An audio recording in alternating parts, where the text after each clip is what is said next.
এর আগের ভিডিওতে আমি পরিবেশ দূষণের কারণগুলো নিয়ে আলোচনা করেছিলাম। প্রচুর বন্ধুরা এখানে সুন্দর সুন্দর মতামত দিয়েছেন, তাদেরকে সবাইকে ধন্যবাদ জানাই। আপনারা জানেন যে পরিবেশ দূষণ আটকাতে গেলে আমাদের কি কি দরকার আছে। বাড়ি এবং রেস্তোরাঁতে আমাদের কয়লার ব্যবহার কমিয়ে ফসিল ফুয়েল, জীবাশ্ম জ্বালানি যেটা বলে, সেগুলোকে কমিয়ে আমাদের গ্যাসের ব্যবহার বাড়াতে হবে।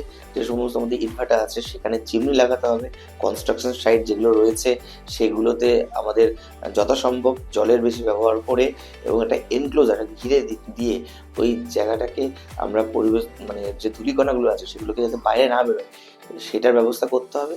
এবং তার সঙ্গে সঙ্গে সব থেকে বেশি এই মুহূর্তে যেটা দরকার সেটা রয়েছে আমাদের ইলেকট্রিক ভেহিকেল যেগুলো রয়েছে সেগুলোকে বেশি করে প্রমোট করা। আমাদের যে সমস্ত পেট্রোল এবং ডিজেল চালিত যে যানবাহনগুলো রয়েছে সেগুলোকে আমাদের কম ব্যবহার করা।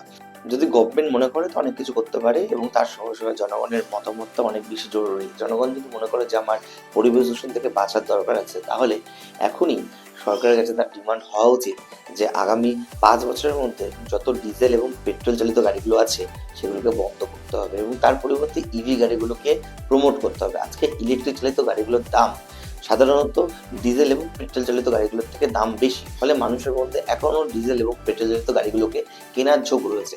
যখন এই ইভি গাড়িগুলোকে, ইলেকট্রিক ভেহিকেলগুলোকে যখন প্রমোট করা হবে, যখন ভর্তুকি দেওয়া হবে, যখন বাজারে কম দামে ছাড়া হবে, যখন ইলেকট্রিক চালিত গাড়িগুলোর দাম পেট্রোল চালিত গাড়িগুলোর থেকে কম হবে, তখন মানুষের স্বাভাবিকভাবে ডিজেল চালিত পেট্রোল চালিত গাড়িগুলোর থেকে ইভি গাড়িগুলোকে বেশি কিনবে।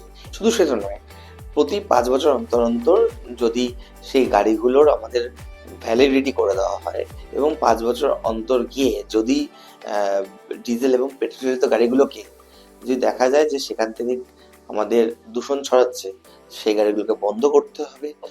এবং তার ফলে স্বাভাবিকভাবে একটা সময় এমন আসবে যে সমস্ত জায়গাতে ইভি গাড়ি রয়েছে, বাসে, সাধারণ 4 চাকাতে, ইলেকট্রিক বাইকে, সাইকেলে, সব জায়গাতে ইভির প্রচলন হবে।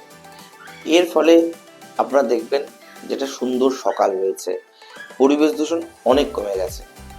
তো আপনাদের কি মতামত অবশ্যই জানাবেন। ধন্যবাদ।